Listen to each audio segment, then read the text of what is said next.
നമസ്കാരം സുഹൃത്തുക്കളെ, ഞാൻ ജിനു. നമ്മൾ ഇന്ന് പരിചയപ്പെടാൻ പോകുന്ന വാഹനം എന്ന് പറഞ്ഞാൽ ടൊയോട്ടയുടെ ഒരു വാഹനമാണ്, അർബൻ ക്രൂയിസർ ഹൈറൈഡർ. ഈ വാഹനത്തിന്റെ ഡീറ്റെയിൽസ് പറയാനെ കൊണ്ടാണ് നമ്മൾ ഈ വാഹനം നേരത്തെ ഇറങ്ങിയെന്ന് പറഞ്ഞാലും നമ്മൾ ഇതിന്റെ ഒരു ഓട്ടോമാറ്റിക് വെർഷന്റെ ഒരു ഇതാണ് പറയാൻ പോകുന്നത്. ഞാൻ ടൊയോട്ട വണ്ടി ആദ്യമായിട്ട് ചെയ്യുവാണ്. ഓട്ടോമാറ്റിക് വെർഷന്റെ ഡീറ്റെയിൽ ഞാൻ നിങ്ങൾക്ക് കാര്യമായിട്ട് പറഞ്ഞുതരാം. അർബൻ ക്രൂയിസറിന്റെ ഈ വാഹനത്തിന്റെ ഹൈറൈഡറിന്റെ ഓട്ടോമാറ്റിക്കിന് 3 വെർഷൻ ഈ വാഹനത്തിലുണ്ട്. അതിൽ നിയോ ഡ്രൈവ് എന്നാണ് ഇവർ ഓട്ടോമാറ്റിക് വെർഷൻ പറയുന്നത്. നിയോ ഡ്രൈവിലെ എസ് എന്ന് പറഞ്ഞ കാറ്റഗറിയിൽപ്പെട്ട വണ്ടിയാണ്. അതായത് ഓട്ടോമാറ്റിക്കിന്റെ ബേസ് മോഡൽ. ഇപ്പോൾ നോർമൽ മാനുവൽ ബേസ് അല്ല, ഓട്ടോമാറ്റിക്കിന്റെ ബേസ് മോഡൽ. ഇതിന്റെ ഡീറ്റെയിൽസ് ആണ് ഞാൻ പറയാൻ പോകുന്നത്. കാരണം എല്ലാം ഒരുപാട് മോഡൽസ് ഉള്ളതുകൊണ്ട് എല്ലാം ഒന്നും നമുക്ക് പറയാൻ ഒക്കത്തില്ല. ഹൈറൈഡ് ബേസിക്കലി വന്നിട്ട് മാരുതിയുമായിട്ടുള്ള ടൈപ്പിൽ അവർക്ക് ഉണ്ടായിരിക്കുന്ന ഒരു വാഹനം തന്നെയാണ്. ഗ്രാൻഡ് വിറ്റാരയുടെ ടൊയോട്ട മുഖമാണ് ഹൈറൈഡർ. അവർക്ക് ഇതിൻ്റെ അകത്തുള്ള ചില ഫീച്ചേഴ്സിനൊക്കെ വ്യത്യാസങ്ങൾ വരുത്തി, ഫ്രണ്ടും ബാക്കും ഗ്രില്ലിനും ഒക്കെ വ്യത്യാസം വരുത്തിയിട്ടാണ് ഈ ഹൈറൈഡ് വന്നിരിക്കുന്നത്. അപ്പോൾ മാരുതിയുമായ ടൈപ്പിൽ ഇറങ്ങിയിട്ടുണ്ടെങ്കിലും ഇവരുടെ ഹൈറൈഡിന്റെ ഈ ടോപ്പ് മോഡലുണ്ട്. നമ്മുടെ ഗ്രാൻഡ് വിറ്റാരയുടെ ഈ മോഡലും അവർ വരുന്നുണ്ട്. ഇവർക്ക് ഈ ഹൈബ്രിഡ് ഇനത്തിൽ ടെക്നോളജി മൊത്തം ടൊയോട്ടോടെയാണ്. Hybrid technology ടൊയോട്ടോയാണ്. കാരണം പണ്ട് തൊട്ടേ ഹൈബ്രിഡ് ടെക്നോളജി യൂസ് ചെയ്യുന്ന ആൾക്കാരാണ് ടൊയോട്ടോ. അപ്പോൾ ഇതിന്റെ ഹൈബ്രിഡ് മോഡലിന്റെ ടെക്നോളജി എല്ലാം പൂർണ്ണമായിട്ടും ടൊയോട്ടോയുടെ കീഴിലാണ് വരുന്നത്. ബാക്കി ഈ മോഡലിലേക്ക് എന്തായാലും മാരുതിയുടെ ടൈപ്പിൽ കൊളാബറേഷൻ തന്നെയാണ് പോകുന്നത്. ടൊയോട്ടയുടെ വേർഷനിൽ ഉണ്ടായ മാറ്റങ്ങളും വാറണ്ടി കാര്യങ്ങളും ഇതിനെല്ലാം അവർ പ്രൊവൈഡ് ചെയ്യുന്നതുകൊണ്ടാണ് ആ വാഹനത്തിന് അതിൻ്റെ സെയിൽ വരുന്നുണ്ട്. പിന്നെ ലുക്ക് വൈസ് ഓരോരുത്തർക്കും ഓരോ മോഡലായിരിക്കും ഇഷ്ടപ്പെടുന്നത്. അതിൻ്റെ ഒരു വ്യത്യാസമുണ്ട്. അത് നമ്മൾ ഫ്രണ്ടിൽ നിന്ന് കാണുമ്പോൾ തന്നെ നിങ്ങൾക്ക് അത് മനസ്സിലാവും. നമ്മൾ ബോണറ്റ് ഉൾപ്പെടെയുള്ള ഈ മോഡലിൽ വ്യത്യാസം ഉണ്ടെങ്കിലും നല്ല ഈ പറഞ്ഞ ഈ മറ്റുള്ള വാഹനങ്ങളെ അപേക്ഷിച്ച് ബിൽഡ് ക്വാളിറ്റി ഒരു അല്പം കൂടുതലുണ്ട് എന്നുള്ളതാണ് അതിൻ്റെ ഇതിൽ എടുത്തു പറയേണ്ട ഒരു കാര്യം. അതിൽ ബോണറ്റ് ഡിസൈനിങ് നല്ല മാസ് ഡിസൈനിങ് തന്നെയാണ് വന്നിരിക്കുന്നത്. ഈ രീതിയിൽ വന്നിട്ട് ഈ ഒരു കോൺ കട്ടിങ്ങും ഇവിടെ ഈ ഭാഗത്ത് വന്നിട്ട് ഈ സ്ട്രേറ്റ് വന്നിട്ട് ഇവിടെ ഒരു പീസും വന്നിട്ടുണ്ട്. ഇവിടെ രണ്ട് ബൾജിങ് പാർട്സ് വന്നിട്ടുണ്ട്. ഇതിന്റെ ആ ഒരു പവർ, അതായത് പവർ എന്നല്ല ഉദ്ദേശിക്കേണ്ട ബലം, ഈ പറഞ്ഞ ഈ ബോണറ്റിനെ ബലത്തിലാക്കാനെ കൊണ്ട് നല്ല സഹായിക്കുന്നുണ്ട്. അവിടെ വന്നിട്ട് ഈ ഒരു ചെറിയ ഒഴുക്ക് അത് നല്ല ഭംഗിയാക്കി കൊടുത്തിട്ടുണ്ട്. ഹൈഡ്രൈഡ് എന്നുള്ള ലെറ്ററിങ് വന്നിരിക്കുന്നു, അത് നല്ല ഭംഗിയാണ്. പിന്നെ ഇവരുടെ ഈ ഗ്രില്ലിനാണ് മറ്റു വണ്ടിയുമായിട്ടുണ്ടായ ഒരു മാറ്റം ഗ്രില്ലിലാണ്. ഈ ഒരു പോർഷന്റെ വ്യത്യാസം അത് പറയേണ്ടത് തന്നെയാണ്, എടുത്തു പറയേണ്ടത് തന്നെ വ്യത്യാസമാണ് ഈ പോർഷനും. ഈ ക്രോമിയം ഫിനിഷിങ് വരുന്നുണ്ട്. ഇതിന്റെ ടൊയോട്ടയുടെ ബാഡ്ജിങ്ങൾ വരുമ്പോൾ ലുക്ക് വേറെ തന്നെയാണ്. അതിൻ്റെ പറ്റും. പിന്നെ ഈ ഗ്രില്ലാണ് ഇവരെ എടുത്ത് വരേണ്ട ഒരു ഗ്രില്ലാണ് ഈ പറഞ്ഞത്. ഗ്രില്ലെന്ന് പറഞ്ഞാൽ ഈ പോർഷനെല്ലാം പോകുമ്പോൾ ഒരു ചെറിയ ഗ്യാപ്പ് ഈ ഭാഗത്ത് മാത്രമേ ഉള്ളൂ. ഇത്രയും ഭാഗത്തേ ഉള്ളൂ നമുക്ക് എയർ കയറി പോകുന്നത്. ബാക്കിയെല്ലാം ക്ലോസ്ഡ് ആണ്. 2 പോർഷനേ ഉള്ളൂ. അത് പക്ഷേ ആ ഡിസൈനിങ്ങിൽ അവർ വെച്ചേക്കുന്നുള്ളൂ. ഈ ഭാഗം ഓപ്പൺ ആണ്. ഇതും എയർ കയറാൻ സഹായിക്കുന്ന ഒരു ഭാഗം തന്നെയാണ്. ഈ താഴ്ഭാഗത്തെ ഈ ഒരു ക്രോമിയം ഫിനിഷിങ്ങിൽ ഈ വന്നിരിക്കുന്ന പോർഷൻ, ഒരു ബമ്പറിന്റെ അടിവശം വന്നിരിക്കുന്നത് അത് നല്ല ഭംഗിയായിട്ടുണ്ട് കേട്ടോ. നല്ല ഡിസൈനിലാണ് ഇത് വന്നിരിക്കുന്നത്. ഈ ഒരു ക്രോമിയം ഫിനിഷിങ് നല്ലതാണ്. പിന്നെ എടുത്ത് പറയേണ്ട പ്രൊജക്ടർ ഹെഡ് ലാമ്പാണ്. നല്ല പ്രൊജക്ടർ ഹെഡ് ലാമ്പാണ്. ഈ ഭാഗത്ത് ഇതിൻ്റെ ഒരു മാറ്റം നല്ല രസമുണ്ട്. ചെറുതാണ്, അത് വലിയ വലിപ്പമൊന്നും കൊടുക്കാതെ ലൈറ്റിനൊക്കെ അതിൻ്റെതായ വ്യത്യാസം വന്നിട്ടുണ്ട്. പിന്നെ എടുത്ത് പറയേണ്ട കാരണം ഈ DRL ആണ്. DRL-ഉം ഇൻഡിക്കേറ്ററും സെയിം ആണ്. ഈ ഒരു സെയിം പോർഷൻ തന്നെയാണ് ഇൻഡിക്കേറ്ററും DRL-ഉം വർക്ക് ചെയ്യുന്നത്. അത് ഇതിൻ്റെ നല്ലൊരു മാറ്റം തന്നെയാണ്. DRL ഈ ഒരു ക്രോമിയം ഫിനിഷിങ്ങിന് പോകുമ്പോൾ ഇതിൻ്റെ ഇടയ്ക്ക് നിൽക്കുന്നുണ്ട്. അത് പകലവട്ടത്തിൽ അത് എത്രത്തോളം നിങ്ങൾക്ക് ഫീൽ ചെയ്യുന്ന അറിയത്തില്ല. ജസ്റ്റ് ഞാൻ ഇൻഡിക്കേറ്റർ ഇട്ട് നിങ്ങളത് കാണിച്ചു തരാം. നിങ്ങൾ അത് കണ്ടല്ലോ, DRL കണ്ടോ? DRL കണ്ടിട്ട് ഞാൻ അതിൻ്റെ ഇൻഡിക്കേറ്റർ കാണിച്ചു തരാം. കണ്ടോ? DRL-ഉം ഇൻഡിക്കേറ്ററും ഒരേ ഇതിൽ തന്നെയാണ് വരുന്നത്. അതൊരു നല്ല മാസ് ഡിസൈനാണ് തന്നെ അവിടെ. നല്ല ഭംഗിയായിട്ടുണ്ട് അത് കാണാൻ. ഫ്രണ്ടിലെ ഒരു കാര്യം നമ്മളോട്ട്, അതിന് ഫോഗ് ലാമ്പ് ഇല്ല. ഇപ്പം എനിക്കൊന്ന് മനഃപൂർവ്വം കമ്പനികളെല്ലാം ഫോഗ് ലാമ്പ് ഒഴിവാക്കിക്കൊണ്ടിരിക്കാൻ തോന്നുന്നു. ഫോഗ് ലാമ്പ് ഒന്നും ഇപ്പോഴത്തെ വണ്ടിക്കൊന്നും വരുന്നില്ല. പ്രൊജക്ട് ലാമ്പിന്റെ ബൂസ്റ്റിംഗ് കൊണ്ടായിരിക്കാം. പിന്നെ നമ്മൾ ഈ സൈഡിലേക്ക് വരുവാന്നുണ്ടെങ്കിൽ ഈ ഒരു ഒഴുക്ക് ഈ വാഹനത്തിന്റെ എല്ലാ ഭാഗത്തും അത് ഫീൽ ചെയ്യുന്നുണ്ട്. നമുക്ക് ഈ ഒരു ഡിസൈനിൽ ഈ ഒഴുക്ക് വന്നിട്ടുണ്ട്. ഈ ഒരു ഒഴുക്ക് എന്ന് പറഞ്ഞാൽ ഇത്രയും പോർഷന് ഒരു പവർ കൊടുക്കുന്നുണ്ട് ബലം. അപ്പം നോർമൽ നമ്മൾ ഈ വാഹനത്തിന്റെ ചേട്ടുന്ന ആ ഒരു ഫീലിംഗ് അല്ല, ഇത് കുറച്ചുകൂടെ ഒക്കെ എന്തായാലും കട്ടി ഫീൽ ചെയ്യുന്നുണ്ട്. പിന്നെ ഇപ്പോൾ റൗണ്ട് അല്ല, ഇതിന്റെ ഈ വീലാർച്ച് വന്നിരിക്കുന്നത് റൗണ്ട് ഷേപ്പിലല്ല. ഇതിപ്പോൾ ഇവിടെ സ്ട്രെയിറ്റ് ആയിട്ട് വന്നിട്ട് ഇവിടെ ഒരു ഓവൽ പോലെ രീതിയിലാണ് വന്നിരിക്കുന്നത്. വലിയ ടയറാണ്, 17 ഇഞ്ച് ടയറാണ് ഈ വന്നിരിക്കുന്നത്. 17 ഇഞ്ച് ടയറിൽ ഈ അലോയ് കാണാൻ നല്ല ഭംഗി ഉണ്ടായിരിക്കും അല്ലേ? എന്നാൽ കമ്പനി തരുന്ന അലോയ് അല്ല, ഇത് സാധാരണ ഡ്രമ്മാണ് ഇതിന് വരുന്നത്. ഈ അലോയ് എക്സ്ട്രാ ഫിറ്റിംഗ് ചെയ്തതാണ്. നമ്മളിത് കസ്റ്റമറുടെ വണ്ടിയാണ്. കാരണം നമുക്ക് ഷോറൂമിൽ നിന്നൊക്കെ ഈ വണ്ടി കിട്ടാൻ, ടൊയോട്ടയുടെ വണ്ടി കിട്ടുന്നതിന് ബുദ്ധിമുട്ടുണ്ട്.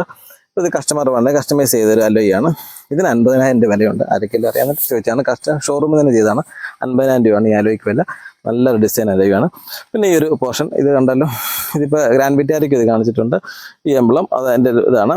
മിററിന് സൈസ് വളരെ കുറവാണ്. സാധാരണ ഇതിൽ ഇത്രയും വലുപ്പത്തിലൊരു വണ്ടി ഉണ്ടാക്കുമ്പോൾ ഒരു മിററിന് ഭയങ്കര സൈസ് കൊടുക്കും. പക്ഷേ ഈ ഒരു ചെറിയ സൈസാണ്. അതിൽ ഇൻഡിക്കേറ്റർ ലൈറ്റിൻ്റെ ഇതുമെല്ലാം കൊടുത്തിട്ടുണ്ട്. അപ്പോൾ അത് നല്ല ഭംഗിയായിട്ടുണ്ട്. പിന്നെ ഇങ്ങോട്ട് പോകുന്നുണ്ടെങ്കിൽ ഈ റെയിൽ എടുത്ത് പറയേണ്ടതാണ്. ഇത് അത്യാവശ്യം വെയിറ്റ് താങ്ങാൻ പറ്റുന്നൊരു റെയിൽ തന്നെയാണിത്. അപ്പോൾ അത് നല്ല ഭംഗിയിൽ അത് അലൂമിനിയം കോട്ടിങ്ങോട്ട് കൊടുത്തിട്ടുണ്ട്. അതിന് ഡിസൈന് നല്ല ഭംഗിയായിട്ടുണ്ട്. പിന്നെ ഡോർ ക്ലോസർ, ഈ ഫുഡ് റെസ്റ്റ് ഇത് എക്സ്ട്രയാണ്. ഇത് കാണേണ്ടത് ഇത് വണ്ടിയിലുള്ളതല്ല, ഇത് എക്സ്ട്രാ ഫിറ്റിംഗ് ആണ്. കസ്റ്റമൈസ് ചെയ്ത വണ്ടിയാണ്, കസ്റ്റമറുടെ വണ്ടിയാണ്. ആദ്യമേ പറയാം, ഞാൻ കസ്റ്റമർ വണ്ടി എടുത്താൽ ചെയ്യുന്നത്, ഷോറൂം വണ്ടിയല്ല. അപ്പോൾ അതിന് വഴക്കുണ്ടാവില്ലേ. പിന്നെ ഇത് എക്സ്ട്രാ ഫിറ്റിംഗ് ആണെന്ന് നിങ്ങൾക്ക് അറിയാമല്ലോ. പിന്നെ ഡോർ ഹാൻഡിൽസിന് ചെറിയൊരു വീതിയുള്ളൂ, നോക്കട്ടെ ഈ വീതിയുണ്ട്. സെൻസറും കാര്യങ്ങളെല്ലാം ഉണ്ട്. ഡിസൈനിങ് ബാക്കിലോട്ട് വരുന്നത്, ബാക്കിലും ഫ്രണ്ടിലും ഈ പറഞ്ഞ വീലാർച്ച് ഏകദേശം സെയിം തന്നെയാണ്. പിന്നെ ഞാനിത് നോക്കുമ്പോൾ ഇതിൽ എടുത്ത് പറയുന്നത് കാണുന്നത് ഇതിൻ്റെ വലിപ്പം കൂടുതലാണ്. പെട്രോൾ ടാങ്കിൻ്റെ അടപ്പിൻ്റെ വലിപ്പം നന്നായിട്ട് കൂടിയിട്ടുണ്ട്. ഈ ഒരു ചെറിയ പോർഷൻ ഇവിടെ കാണുന്നത് കാരണം അത് ആ ബൂട്ടിൻ്റെ സൈസിന് വേണ്ടി കൊടുത്തിരിക്കുന്നത്. കാരണം ബാക്കിലോട്ട് ഒത്തിരി വലിപ്പമുണ്ട്. ഇത്തിരി വലിയ വണ്ടി തന്നെയാണിത്. അപ്പോൾ വലിയ വണ്ടി എന്ന് പറഞ്ഞാൽ നല്ലൊരു ഡിസൈനിലുള്ള നല്ലൊരു വണ്ടി തന്നെയാണ്, നല്ല സെയിലുള്ളതാണ്. നമുക്ക് നന്നായിട്ട് ഇഷ്ടപ്പെട്ടു ഈ വാഹനം എല്ലാവർക്കും.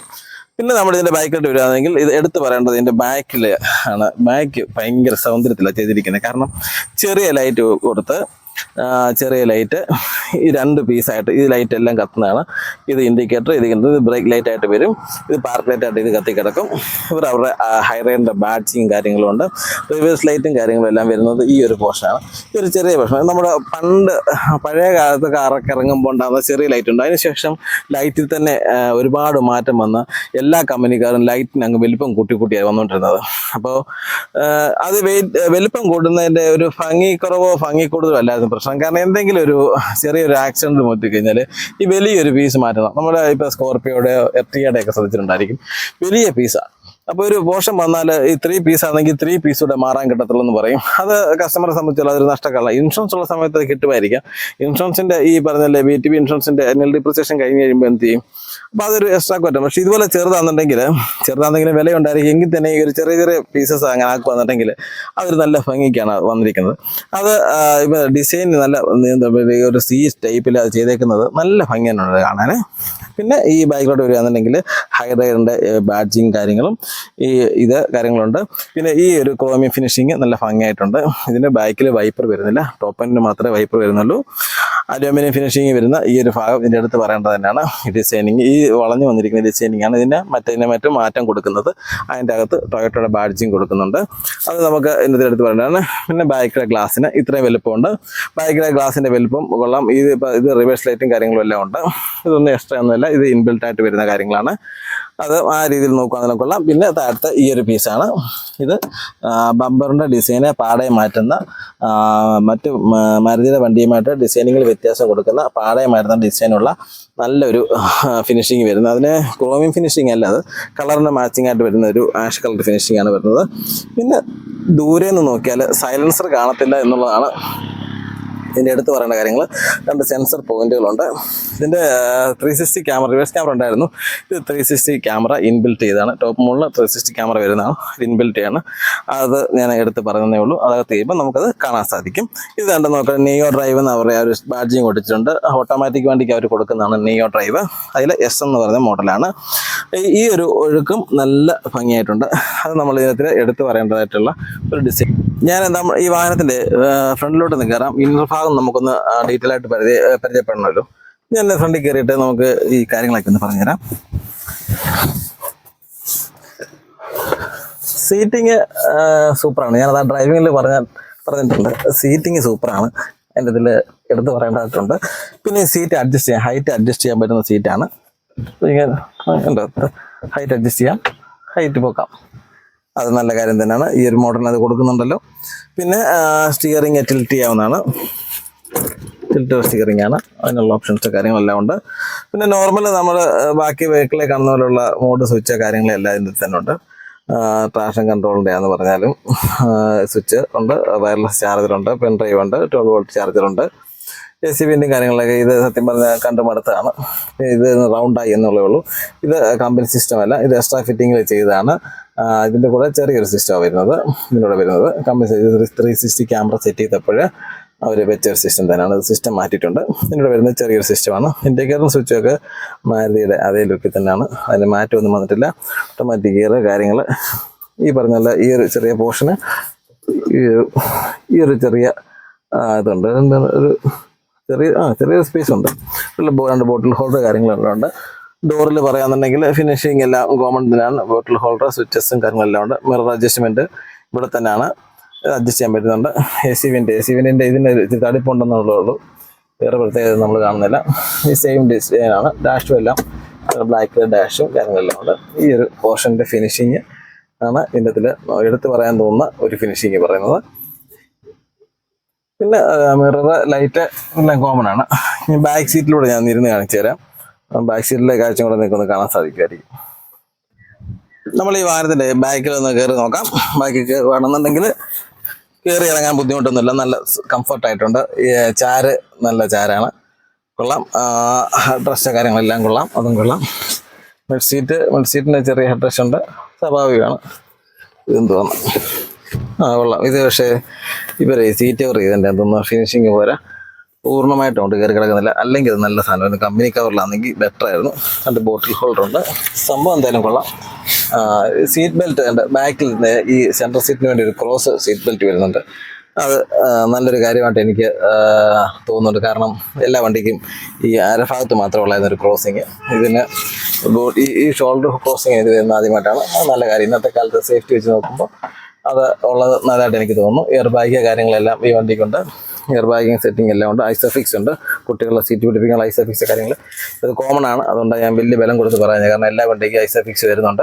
കുട്ടികളുടെ സീറ്റ് ഇപ്പം നിർബന്ധമായതുകൊണ്ട് ഐസോഫിക്സ് വരുന്നുണ്ട്. ബാക്കിൽ ഇത്ര സ്പേസ് നന്നായിട്ടുണ്ട്. കാരണം നമുക്ക് എന്ത് സാധനം വെക്കാനാണെന്നാലും ആ ഒരു ട്രേ യൂസ് ചെയ്യുകയാണെന്നുണ്ടെങ്കിൽ ഒരുപാട് സ്പേസ് ഉണ്ട് എന്നുള്ള പ്രത്യേകതയാണ്. പിന്നെ സീറ്റ് ബാക്കിൽ നിന്ന് മാറ്റാൻ പാടായിരിക്കും, അതുകൂടെ ഞാൻ ഒന്ന് പറയാം. ഇത് നല്ല സ്പേസ് ഉണ്ട് കേട്ടോ. ഫൂട്ട് നല്ല സ്പേസ് കിട്ടുന്നുണ്ട്. ബാക്കിൽ വിൻഡോ ഉണ്ട്. 2 USB പോർട്ടിൻ്റെ ഒരു ചാർജറും C-type ഒരു ചാർജറും ഉണ്ട്. മൊബൈൽ വെക്കാൻ ഒരു സ്പേസ് ഉണ്ട്. അത് കൊള്ളാം, നന്നായിട്ടുണ്ട്. നല്ല മൊബൈൽ പകുതിക്ക് മേളിൽ കയറിയിരിക്കും, അത് കൊള്ളാം. AC വെൻ്റ് ചെറുതാണെന്ന് പറഞ്ഞാലും അത്യാവശ്യം നല്ല ഒരു AC വെൻ്റ്, കൂളിങ്ങിനുള്ള ഒരു AC വെൻ്റ് ഉണ്ട്, അത് നന്നായിട്ടുണ്ട്. ഡോറിനെ പറ്റി പറയുകയാണെന്നുണ്ടെങ്കിൽ സ്പീക്കറും കാര്യങ്ങളും ബോട്ടിൽ ഹോൾഡറൊക്കെ നമ്മൾ മാരുതി വണ്ടിയൊക്കെ ചെയ്യുമ്പോൾ സ്ഥിരമായിട്ട് കാണുന്നതൊക്കെ തന്നെയാണ്. അതെല്ലാം നല്ല ഭംഗിയായിട്ട് തന്നെ ചെയ്തിട്ടുണ്ട്. പിന്നെ 60/40 ഈ സീറ്റ് നമുക്ക് ക്ലോസ് ചെയ്യാവുന്നതാണ്. കാരണം ഞാനത് ബൂട്ട് കാണിക്കുമ്പോൾ അത് കാണിക്കാമെന്ന് വെച്ചിട്ടാണ്, പക്ഷെ അവിടെ നിന്ന് എടുക്കാൻ പാടായിരിക്കും. 60/40 സീറ്റ് നമുക്കിങ്ങനെ ഫോൾഡ് ചെയ്യാൻ പറ്റുന്നുണ്ട്. അപ്പോൾ അതും ഇങ്ങോട്ട് ഫോൾഡ് ചെയ്യാൻ പറ്റും. അതൊരു നല്ല കാര്യം തന്നെയാണ്. 60/40 കാരണം ലഗേജസ് ഒക്കെ കൂടുതൽ വരുന്നുണ്ട്. 60/40 ഫോൾഡ് ചെയ്യുന്നത് എപ്പോഴും നല്ലത് തന്നെയാണ്. അപ്പം ആ സീറ്റ് ഇങ്ങനെ മറിച്ച് ചെയ്യാൻ പറ്റും. അത് ഞാൻ അതും കൂടെ ഒന്ന് കാണിക്കാം. നമ്മൾ ഈ ഇതിൻ്റെ 60 പോർഷൻ ഞാൻ കാണിച്ചു, 40 പോർഷൻ കാണിച്ചത് 60 പോർഷൻ. ഇതിങ്ങനെ ഈ സീറ്റ് നമുക്കിങ്ങനെ സ്ലൈഡ് ചെയ്ത് ഇടാവുന്നതാണ്. അപ്പം ഇത്രയും സ്പേസ് കിട്ടും, അത് നല്ല കാര്യം തന്നെ. കാരണം ഈ ഒരു ഓപ്ഷൻ മതി. ഇപ്പോൾ ഒരുമാതിരി എനിക്കൊന്ന് കോമൺ ആയിട്ട് എല്ലാ വാഹനത്തിലും ഉണ്ടെന്ന് തോന്നുന്നു, ചില വാഹനത്തിലില്ല. അപ്പോൾ അത് നല്ല കാര്യം തന്നെയാണ്. നമുക്കിനി ബൂട്ട് ഒന്ന് പരിചയപ്പെടാം. നമ്മളിതിൻ്റെ ബൂട്ട് ഒന്ന് ഓപ്പണായി കാണിക്കാം. കാരണം ബൂട്ട് കണ്ടില്ലെങ്കിൽ എല്ലാവരും വഴക്കുണ്ടാക്കും. നല്ല ബൂട്ട് സ്പേസ് ആണ്. 371 ലിറ്റർ ബൂട്ട് സ്പേസ് ആണ് കിടക്കുന്നത്. താഴോട്ടല്ല സ്പേസ് വരുന്നത്, ഈ ഒരു പോർഷനിൽ ഇങ്ങനെ പരന്നിരിക്കും. എനിക്കൊന്ന് 7 സീറ്റ് ആക്കാവുന്ന വലിപ്പമുണ്ടെന്ന് തോന്നുന്നു. നോക്കി ഇത്രയും പരന്ന് തന്നെ ഇരിക്കുന്നത്. കാരണം ഇതിൻ്റെ താഴോട്ട് നമ്മൾ നോക്കുകയാണെന്നുണ്ടെങ്കിൽ സ്റ്റെപ്പിനി, ഈ 17 ഇഞ്ച് ടയർ ആയതുകൊണ്ട് വലിയ സ്റ്റെപ്പിനിയാണ്. അവിടെ സ്പേസ് ഒന്നുമില്ല. ഈ സ്റ്റെപ്പിനിക്ക് അകത്താണ് ജാക്കി വെച്ചിരിക്കുന്നത്. ജാക്കി അവിടെ ആയിരിക്കുന്നത്. അത് ഓപ്പൺ ആക്കാം. ലിവറ് കാര്യങ്ങൾ പറഞ്ഞ ക്രോസ് വെക്കാനുള്ള സാധനങ്ങൾ ഇവിടെ ചെറിയ 2 സ്പേസ് കൊടുത്തിട്ടുണ്ട്. എന്തെങ്കിലും സാധനങ്ങളൊക്കെ വെക്കാനായിരിക്കും. അത്ര സാധനങ്ങളൊക്കെ ഉണ്ട്. സ്പേസിൻ്റെ കാര്യത്തിൽ ഇത് കൊള്ളാം, നല്ല സ്പേസാണ്. ഇത് സത്യത്തിൽ ഈ ട്രെയിലെങ്കിൽ നമുക്ക് ഇരുന്ന് ആഹാരം കഴിക്കാനും മാത്രമുള്ള വീതിയുണ്ട്. ഇതിന് നല്ല സ്പേസ് ഉണ്ട്. അത് ആ കാര്യത്തിൽ ബൂട്ട് ഒരു കിടുകാച്ചിയാണ്. നമ്മൾ വണ്ടി ഡ്രൈവിങ്ങിൽ കയറിയപ്പോൾ നമുക്ക് അതിൻ്റെ ഫീലിംഗ് ഉണ്ട്. കാരണം അത് കണ്ടോ, ജസ്റ്റ് കാല് കൊടുത്ത വണ്ടി പായുവാണ്. പുലി തന്നെയാണ്, കുതിച്ച് പായുന്നൊരു പുലിയാണ്. കൊള്ളാം. പിന്നെ നമ്മൾ ഇതിൻ്റെ എടുത്ത് പറയേണ്ടത് സീറ്റിങ്ങിൻ്റെ കംഫർട്ട് കേട്ടോ. നല്ല കംഫർട്ടാണ് സീറ്റിങ്, നല്ല സീറ്റാണ്. അതെനിക്ക് നന്നായിട്ട് എനിക്ക് ഇഷ്ടപ്പെട്ടു. ഈ വാഹനത്തിൻ്റെ ലെങ്ത് വരുന്നത് 4365 mm, വിഡ്ത്ത് വരുന്നത് 1795 mm ആണ്. ഹൈറ്റ് 1645 ഉണ്ട്. വീൽ ബേസ് ആണ് ഇതിൻ്റെ എടുത്തു വരേണ്ട കാര്യം. 2600 mm വീൽ ബേസ് ഈ വാഹനത്തിലുണ്ട്. അത് ഓഫ് റോഡിങ്ങിന് അല്പം ഗുണം ചെയ്യുന്ന കാര്യം തന്നെയാണ്. 2600 mm എന്നുള്ളത് പിന്നെ ടൊയോട്ടയുടെ ഈ വാഹനം കിട്ടുമ്പോൾ അവരുടെ എടുത്തു പറയേണ്ട ഒരു പ്രത്യേകത എന്ന് പറഞ്ഞാൽ 3 വർഷം വാറണ്ടിയും 1,00,000 കിലോമീറ്റർ 3 വർഷം 1,00,000 കിലോമീറ്റർ വാറണ്ടി അവർ തരുന്നുണ്ട്. അത് എക്സ്റ്റൻഡ് വാറണ്ടി അല്ല, ഇൻബിൽറ്റ് വാറണ്ടി അവർ തരുന്നുണ്ട്. അതൊരു നല്ല കാര്യം തന്നെയാണ്. കാരണം ടൊയോട്ടയാണ് ഇത്രയും വാറണ്ടി പ്രൊവൈഡ് ചെയ്യുന്നത്. അപ്പം ബേസിക്കലി ഈ വാഹനം ഈ സർവീസ് വൈസ് വാറണ്ടി വൈസിലൊക്കെ നോക്കുകയാണെങ്കിൽ നല്ല കരുത്ത് തന്നെയാണ്. അപ്പം എക്സ്ട്രാ നമ്മൾ വാറണ്ടി ആയിട്ട് എടുക്കേണ്ട കാര്യം വരുന്നില്ല. 1,00,000 കിലോമീറ്റർ എന്ന് പറഞ്ഞാൽ നല്ല വാറണ്ടി തന്നെയാണ് കമ്പനി ഇഷ്യൂ ചെയ്യുന്നത്. പിന്നെ ഡിസൈൻസിലും കാര്യങ്ങളും എല്ലാം നല്ല മികവ് പുലർത്തുന്ന വാഹനം തന്നെയാണ് അർബൻ ക്രൂയിസർ. ഞാൻ ഇതിൻ്റെ ബോണറ്റ് ഓപ്പണായി കാണിച്ചില്ലായിരുന്നു. അപ്പം നിങ്ങൾ വിചാരിക്കും എന്തോ ഇവനിത് ഓപ്പണായി കാണിക്കുന്നു. എല്ലാ വണ്ടിയും കാണിക്കുന്നുണ്ട്, ചുമ്മാ കാണിച്ചേക്കെ നിങ്ങൾ കണ്ടിരിക്കുക. ഇനി എൻ്റെ ബോണറ്റ് കണ്ടിരുന്നത് വരാതെ വരാൻ പാടില്ല.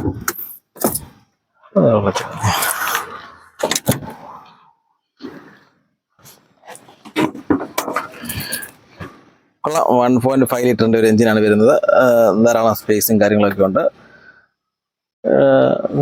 ഒരു കോട്ടിംഗ് ഉണ്ട്. ബാറ്ററി സൈസൊക്കെ ഉണ്ട്. ബാറ്ററി സൈസൊക്കെ തീരെ അങ്ങ് ചെറുതായി, നല്ല പവറുമായി. ഇത്ര വലിയ എഞ്ചിനെയൊക്കെ ഓടിക്കേണ്ടതാണ്.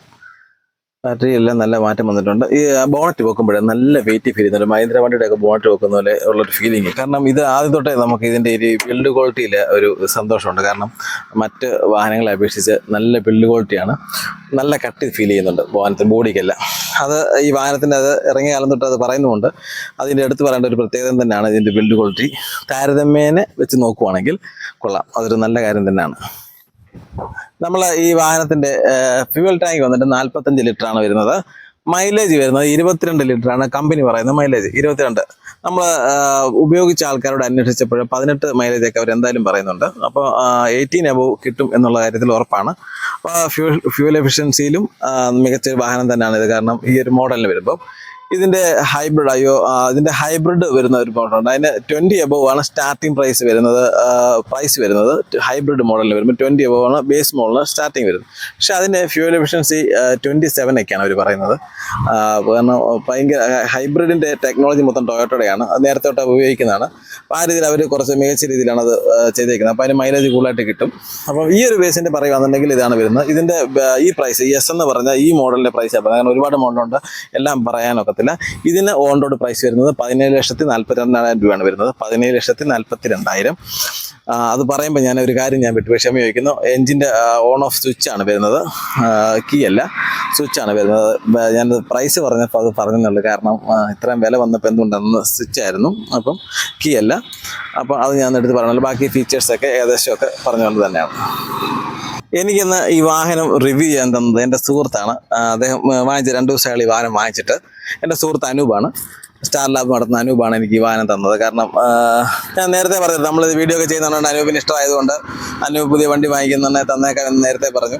വണ്ടി കിട്ടാൻ ഒരുപാട് താമസം എടുത്തു. എനിക്ക് 6 മാസം എടുത്ത് ബുക്കിംഗ് ഉണ്ടായിരുന്നു ഈ വാഹനത്തിന്. അതിനുശേഷം വാഹനം കിട്ടി. ബ്ലാക്ക് കളറായിരുന്നു. കാരണം ടൊയോട്ട വണ്ടി ഈ വീഡിയോ ഞാൻ പറയുന്നത് ശരിയാണോ എന്ന് എനിക്കറിയത്തില്ല. ടൊയോട്ട വണ്ടി റിവ്യൂ ചെയ്യാൻ കിട്ടുന്നത് വളരെ കുറവാണ്. മറ്റുള്ള ഷോറൂമിൻ്റെ ഒക്കെ ഉള്ളൊരു സപ്പോർട്ട് പോലെ നമുക്ക് കിട്ടുന്നില്ല. നമ്മളൊരു പുതിയ ആളായോണ്ടായിരിക്കാം അവരുടെ ഭാഗത്തുനിന്ന് നമ്മൾ ചോദിച്ചാൽ പോലും വലിയ ബുദ്ധിമുട്ടാണ്. കുറ്റം പറഞ്ഞല്ല, പിടിക്കണ്ടേ. അപ്പോൾ നമുക്ക് എൻ്റെ സുഹൃത്തുക്കളുടെ വണ്ടി കിട്ടുന്നതുകൊണ്ട് നമ്മളത് ചെയ്യുന്നുണ്ട്. കാരണം വണ്ടി റിവ്യൂ ചെയ്യാൻ നമുക്ക് ഇഷ്ടമാണ്, നമ്മുടെ ചാനലിന് അത് ആവശ്യമായതുകൊണ്ട് നമ്മളത് ചെയ്യും. അപ്പോൾ സുഹൃത്തുക്കളുടെ വണ്ടി കിട്ടുന്നതുകൊണ്ട് നമ്മൾ ഹാപ്പിയാണ്. എല്ലാ വണ്ടിയൊന്നും സുഹൃത്തുക്കളെ കിട്ടത്തില്ലല്ലോ, പക്ഷെ എന്നാലും കിട്ടുന്ന വണ്ടിയെല്ലാം നമ്മൾ ചെയ്യും. അനൂപിന് എൻ്റെ നന്ദിയുണ്ട്. കാരണം ഈ ഒരു പുതിയ വാഹനം എടുത്ത് എനിക്കത് റിവ്യൂ ചെയ്യാൻ തന്നതിൽ അനൂപിനോട് എൻ്റെ താങ്ക്സ് അറിയിക്കുന്നു.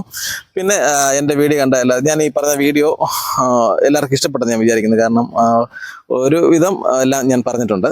അപ്പം എല്ലാ മോഡലിനെ കൂട്ടും വിശദീകരിക്കാൻ നമുക്ക് ഒക്കത്തില്ല. കാരണം അവരൊരു ഇൻഫർമേഷനെ വിളിച്ചാൽ പോലും നമുക്കൊന്നും പറഞ്ഞു പോലും തരുന്നില്ല.